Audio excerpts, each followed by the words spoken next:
What's going on, amazing people of YouTube and Facebook? Welcome back to another episode of The Road to Tonight. Now, it's been quite some time since I've done a tech-focused video. Actually, this might be my first tech-focused video on this new podcast. So thank you so much again for tuning in. I wanted to say that first. I apologize the last couple of weeks, well, really, pretty much the last month or so. I really haven't been that active on this podcast. I apologize.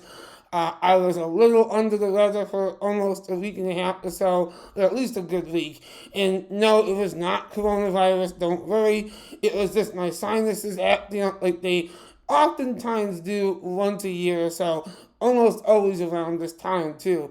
So between that, I just wasn't in that mindset or mood to do new episodes, but I am back and ready to go. So with that being said, it is well overdue, or I guess you could say it is definitely time for a new episode focusing on the upcoming Apple products of this year, at least what I know so far.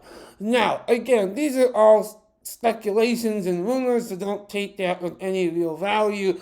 These are just everything that I have gathered so far from the tech rumor sites, whether it be Mac Rumors, Apple Insider, you name it. I just went through and skimmed and scanned all the latest rumors and compiled that data for you guys to kind of give you a look at what to expect in the year ahead. Now, let's start with what I find to be the most interesting, which is the upcoming models, so the 2021 updates to the 13-inch, at least the 13-inch MacBook Pro, and maybe even the 16-inch, which has not yet been updated in quite a while. But both sizes of the MacBook Pros are rumored to get design updates and additional I/O added back to the systems. Now, that is truly compelling, but yet I have some skepticism about that. Now, one report says, don't get too excited. Apple might just literally add an SD card slot back in, which for a lot of professionals, that's actually incredibly useful. Now, another report said it could be additional USB-C connections. It could even be another USB Type-A added back to the systems. I really don't believe that Apple would do a complete turnaround from removing all this I/O back in, I think it was 2016. If they did this, I would be, oh yes, totally supporting that, because that has been one of my main complaints since 2016, is I love my MacBook Pro, I do, but I hate that it has no I/O besides a couple USB-C ports. That's just not enough. Yes, USB-C is definitely the superior standard for many reasons, but that's just not the reality of the tech landscape. You know, people, professionals especially, still need other I/O besides USB-C. So, with that in mind, I hope that these rumors, and really it's a collection of reports that have come out, are actually true. I want to say that Bloomberg, I believe it was Bloomberg, even released their own report about it. So if they're willing to say it, then I would say there is a pretty decent chance that this is true. Again, exactly what connections they are adding back to the systems, I don't know. I hope it's... What I would like to see probably will not exist. I would really like to see HDMI added back to it. That's a no-brainer. HDMI, Type A connections, and sure, why not, an SD card slot too. But I see nothing wrong with Apple giving us a nice arrangement of I/O, again, for people who, not just professionals, but really any users. Any user that needs to do things besides browsing Facebook and emails are going to want connection options. And you know, the thing is, Apple has driven this market of third-party USB-C driven dongles, as I call them, adapters, that they have all these connections on them, but in some cases you see these issues of these dongles overheating and causing issues. Not in a lot of cases, but you do read about them in different discussion threads. So it is a thing, these dongles that you buy from Amazon for like sometimes as cheap as $15, sometimes as expensive as $80. They range in quality. And so that is a big issue that maybe Apple is wanting to address, because yes, it's great to want to get rid of all the I/O and just have one unified system where there's no connection options. But I just don't think that's realistic. And maybe, just maybe, Apple is realizing that. So we'll see what happens in that regard. Again, I hope that it's true. We'll find out. I don't intend on upgrading to the 2021 MacBook Pro, at least not right now. In my life, anything can change, but I'm very satisfied with my M1 MacBook Pro from 2020, so I'll probably hang on to this for at least a couple of years. Very likely. So, but it's nice to know what Apple plans on doing for the upcoming models. So let's change gears now to the iMac, another beloved Apple computer that just does not get much love. I mean, it's almost sad and depressing. I mean, all these other great updates come to Apple's computers and, mobile devices, and sad iMac just sits there like, wah, wah, wah, doesn't get any love. Poor iMac.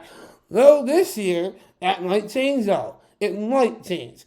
Apparently, Apple has been long developing this updated iMac with super slim bezels finally, and supposedly Face ID built into this new iMac, which would just be amazing. But then again, just to kill our dreams, another report comes out that says, no, Apple will wait another generation or so before including Face ID in that updated iMac design. So, of course, we'll get this super sleek new iMac with slim bezels, which is long, years overdue, but it won't come with Face ID yet this year. That's the latest report that I saw. Now, who knows if that's even true? The only one that knows for sure is Apple. So, you gotta take this all with a grain of salt. But let's hope, hands together, praying for this new iMac, because it has been long overdue. And the fans of the iMac are ready for an update. Now, for me personally, I can't say I'll never buy an iMac again. I owned a couple iMacs in the past, and I really did enjoy them for what they were. On all-in-one desktops, it's the iMacs, that is. But it just wasn't something I really saw as essential in my tech lineup, and I still don't. So, if these new iMacs are something sleek and awesome, that's great for those who will buy it. Next on the lineup that I think needs to be discussed is, of course, the iPhone 13. The little iPhone 13. We're kind of in this somewhat okay, somewhat depressing trajectory where iPhones get these little baby updates every year. Apple slaps a new number on it, and they call it good enough, and that's it. And I really can't complain, because I would be a hypocrite if I complained too much, because I went to the Galaxy Note 20 Ultra for a couple of weeks, and then went right back to the iPhone 12 Pro. So really, I can't say much. But it would be really cool if Apple gave us a design change for this year. Maybe, as the latest rumors indicate, Apple wants to reduce the size of the notch. Oh, the notch. The notch is one of those things that is highly debated in the tech community. A lot of people say, whatever, it doesn't bother me. But there is that group of people that say, come on, Apple, get rid of that ugly notch. And it looks as if, from all indications so far, Apple has no plans, or perhaps not the technological capability, as they might say, to completely kill the notch yet, but they could make it smaller in the iPhone 13. Interestingly, another report now says the iPhone 13 could be absolutely no connections at all. No lightning connector, no USB-C, nothing. Just zilch. So if you want to connect it to a power adapter, it's got to be wireless. Which, Apple has been known to test certain things like that. Apple is known to test their consumers by making big decisions like that. That would be a really big decision, though, to say we are no longer going to have any connections at all, not even a lightning connector. So if you want to plug your iPhone in, you're out of luck. You gotta rely on wireless only. In my opinion, I think that's a bad move, man. I really do. I don't care what anyone says.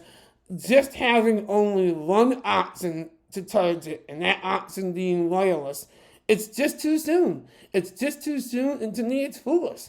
Because there could be times when wireless charging just isn't going to work. It's just not going to work. That's not going to be what someone wants to do. They want to plug their phone in traditionally through a cable. That's it. That's all she wrote, And they should be able to do that. So, I'm like, I really don't think it's the right time, or any time really is the right time, to take away all options for charging it with a physical cable. And that's just not my thing. But if it happens, I guess it happens. We'll find out, I guess, later on this year when it's rumored to come out. The current reports are saying it'll be the usual fall time frame for the iPhone 13. And last but not least, the MacBook Air. Now, the rumors are saying that Apple could release a higher-end MacBook Air, not necessarily with a larger display, but it could take on the slimmer bezels. I guess I should have mentioned that earlier. The 13 and 16-inch MacBook Pros are said to be getting slightly larger screens as well as slimmer bezels. It's almost an edge-to-edge display. If that's true, we'll find out. But the current rumors say that MacBook Air could also get that design update, but it will come as a higher-end model, and the lower-end MacBook Air model will still exist at the, I think it's $999 price tag, or $899 if you're a student. So, with that being said, that's a pretty quick roundup of all the tech rumors that I currently have for you guys, for Apple at least. And I'm sure I'm missing some, but we still have yet to see what's going on with the Apple TV. That's a big question mark. Where's the Apple TV? It is well overdue time for an Apple TV update. It is also, there has been so many rumors about these new AirTags, which is Apple's, basically the competitor to something like Tile. If you don't know what that is, Tile is like a little tiny thing that you stick onto your car keys or anything else that you don't want to lose, and you can then track those items using your phone. It's pretty handy and cool, and Apple intends on doing their own version of it. At least that's what the rumors have been saying for a couple of years now. So we'll see if 2021 is the year of the AirTags. So there's a lot still to talk about. I'll be doing another one of these videos soon when I have other rumors for you guys. And until then, thanks so much for watching. I appreciate it so much. If you enjoy my content, please give it a thumbs up. If you're watching this on YouTube, please subscribe to my channel and give this video a thumbs up if you liked it, thumbs down if you didn't. If you're watching this on Facebook, please give this video a like. And I guess you should like my page, Redesigned, on Facebook as well. Thanks for watching, and I'll see you guys in my next podcast. Peace out.